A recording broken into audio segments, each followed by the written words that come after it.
Hey everyone, listen in 15 minutes with Conrad Zerini and Brian Hogbin with Mission 35 Mortgages. We're going to talk about what's happening this week in real estate. Now, what impact could the real estate market have if Revenue Canada goes on strike? And also, we're going to talk about the Ontario rental property owners seek government compensation for professional tenants. Listen in, you won't regret it. Hey everyone, Rob Golfi here with RE/MAX, the Golfi Team, Conrad Zerini with RE/MAX Escarpment and RE/MAX Niagara, and Brian Hogbin with Mission 35 Mortgages. I got a couple things I want to talk about today, guys. We got 15 minutes.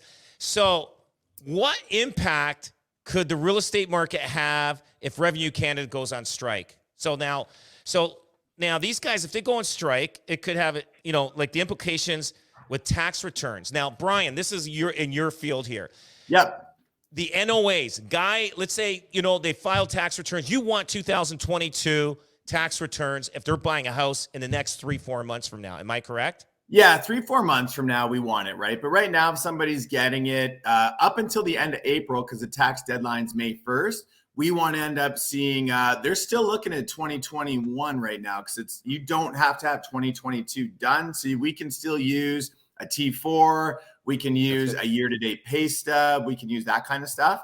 But if there is a tax, like the tax strike right now, like we've got a strategic partnership with Liberty Tax, and I've been talking to them, and it's status quo because everything's done by e-file, right? So you go in, you e-file. The fun fact is, though, is out of like 30 million returns, 13 million are done in the next 2 weeks. Typically, everybody waits like these 2 weeks. No shit. So 13 million returns are going to be jamming in those doors over the next 2 weeks. But the only problem will be the NOA will be a little bit delayed if there is a strike. But a lot of them, if it's a simple tax return, it's auto-generated. Like you don't have someone ticking and bopping all the time anymore. It's auto-generated. But if you have if it's Conrad's return, it's going to take a little bit longer, okay? Or yours, Rob, it's going to take a little bit longer. The normal everyday one, it'll come through fairly That's quick. it. So they get the e-file, they get it in. So now what implications could it hurt somebody? Let's say they started a job halfway through 2021 where there's no tax return in 2020. They have a pay stub. I mean, like, are they okay, or could there be an issue there? Like I go to let's say I go to the major 5 banks, right? I walk in. Okay, now when you deal with the guy at the mortgage guys there, they're rookies, they're just learning, and he's going to say, sorry, we need this. Obviously, upper management hasn't sat down with him and say, listen, we got some issues. We got to sit down with these guys a little longer. Like mortgage brokers like yourself, experienced, know their shit. Like, is that going to be an issue? Just, they start a job halfway through 21 and they're they don't have any income tax, whatever, 2022, they just got statements and that's it. Yeah, I think everything ends up telling a story, right? Like I end up saying, as our mortgage agents and team, a good mortgage broker tells a story. It's almost like you're a lawyer acting on behalf of your borrower to the lender. Like, what's the story? What happened? So if you've got 2 different types of income during 1 year, what's the story? Show me the year-end pay stub and how much money that you made. Show me the year-end pay stub for the other one. Show me T4s that align with that same story. And then if you change jobs, did you stay in the same industry, right? Like if you went from, doing contracting or doing HVAC to doing something, selling, cupcakes, well, it's a different industry, right? Yeah. So if you're in the same industry, and if you're moving and progressing in the same industry, like if you made 75,000, then you started making 80,000, it's a natural progression. So I think it's taking the time to really understand someone's situation, because sometimes some of the documentation is missing, but does all the rest of the documentation make sense? And if so, if you have a good advocate and a good mortgage agent broker, they can tell the story to the lender and the lender will accept it. So, oh, that's awesome. That's awesome. Yeah, because what that includes driver's license, passports now on top of that. What else? Like, I mean, these government agencies. ID is a big thing, right? Like everything, like fraud is the number one thing that is on the bank's minds right now. They're all talking about fraud, and ID is a major thing. So like we had a situation where someone's driver's license expired. They didn't have a passport, couldn't find a SIN number. They actually had to go down to Service Canada to get like you can actually go to Service Canada and get like a piece of ID stamped on it, but you got to make sure your ID's update. So that would cause an issue, I think, if that would be more of an issue, in my opinion, for people's ID that's expired than the actual tax issue. Well, can you imagine if you're going away this summer and you got your passport expiring soon, and you're like, what the hell? Like I would imagine there are probably lineups like crazy now, just even though people got probably more than 6 months left on their renewal. That's why I always go for the 10-year on my passport. Yeah. 10 years all the time. If they did 20, that'd be even better. Better, So anyway, the one thing I really want to talk about, which this needs to be addressed, and it's good that there's some action happening. The Ontario rental property owners seek government compensation for professional tenants. There's a lot. There's a lot of shit going on. So like this group of rental property owners who are frustrated with the Ontario Landlord Tenant Board hearings, delays, and it limits it puts on their rights. The claim that the delays enable professional tenants to exploit the system by withholding rent payments, causing financial turmoil for small property owners who lack the financial resources of corporate landlords. Now, a young guy committed suicide because this one tenant was giving him financial hardship. Like, you know what I mean? Like, they need to address this. Now, I get it. There's bad landlords out there, and there's bad tenants, okay?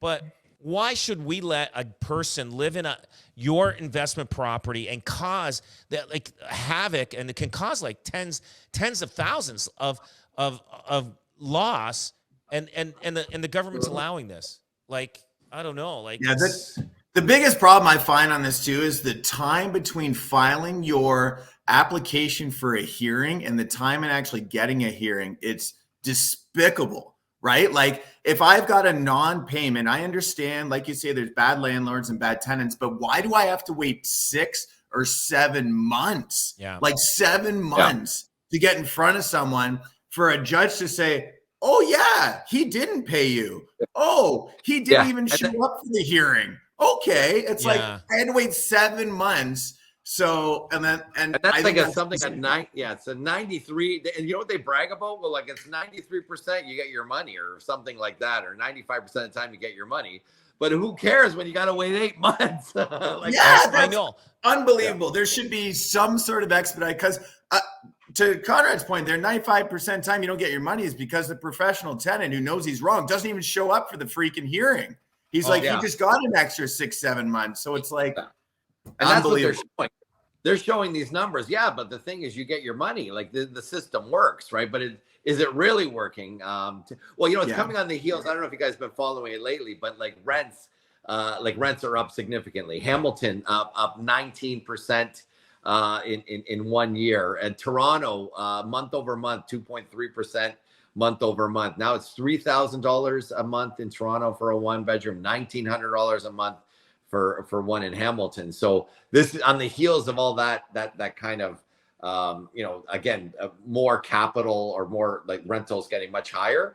You can see that it's going to just put more pressure on these tenants to move on, and for some bad landlords to kind of push them on their way. So this is these people don't want to move. They got great rates and things like that, but the rest of the world is happening, and interest rates are increasing. So there's a lot of heavy burden on landlords. So it's and we can do so much better, because when you look at, I understand it's expensive and things like that, but we we're not Florida. I know we've talked about this before. Like the rental rules in Florida, you get this, Rob. Like you can raise the rent by more than 10% as long as you give 60 days notice.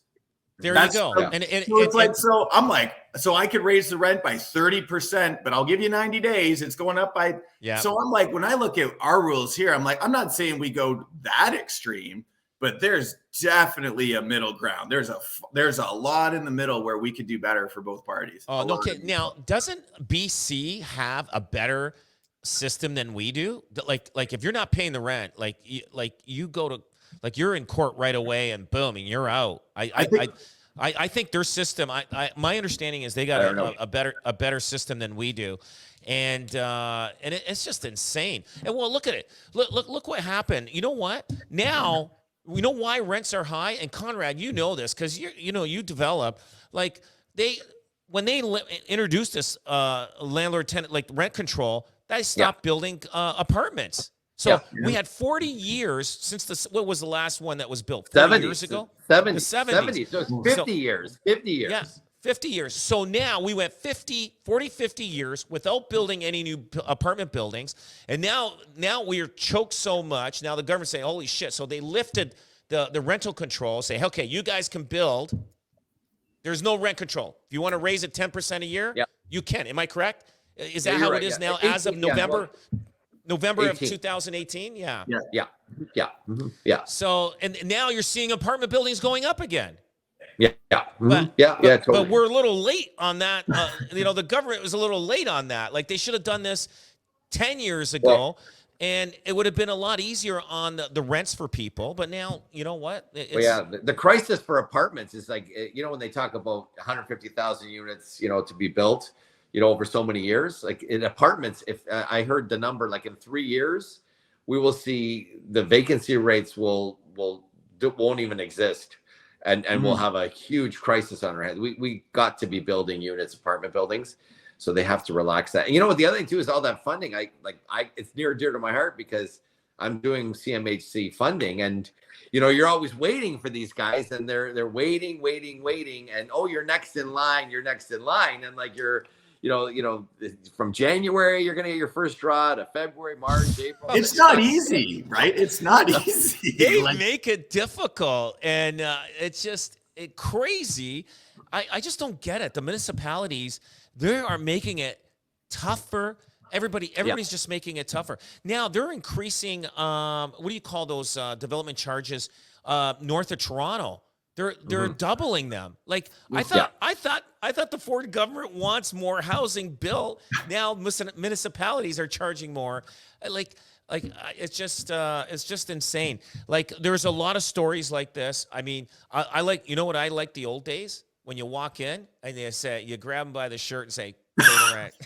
The old days, you say pay the rent or get the hell out.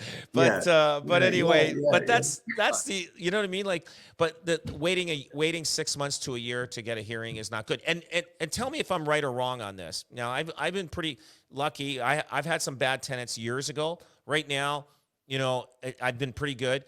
But tell me if just something is spelt wrong on their name. They make you reapply, and then you can wait another 6 months once you get to the court hearing. You're 100% right, and this is why, like, we used to have I would do the paperwork. I'd say it, some of my paperwork's not the best, but then we had a property manager, and now I advise people, busy professionals, because there's very smart people who buy rental properties, right? Like, but you got to hire a paralegal now. Right? You got to have a paralegal fill out these forms, because if your date's off by a day because it wasn't a business day, you didn't capitalize it, out, back of the line, do not pass go, do not collect $200. So it's like now your eviction costs to hire a professional has now increased as well too, because you don't want to make any mistakes, because you're absolutely right, Rob. You're going to the back of the line if you make any tiny little mistake on there.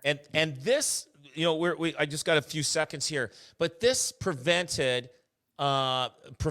ma and pa investor. They go, I don't want to deal. And they could have been an investor and they had a bad experience. They're out forever. They're out forever.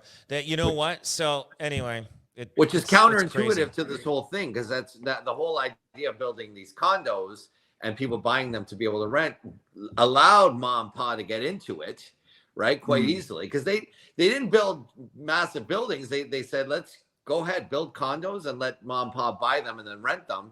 So it flies right in the face of their whole plan. Like Toronto's plan for apartment buildings was based on the mom and pop investor, not building apartment buildings, purpose-built rentals. So it was all on those investors. So now they're kicking them in the teeth. That's the problem, right? That's it. Guys, we're out of time. Thank you, and have a great weekend. Thanks. Thank you. Thanks.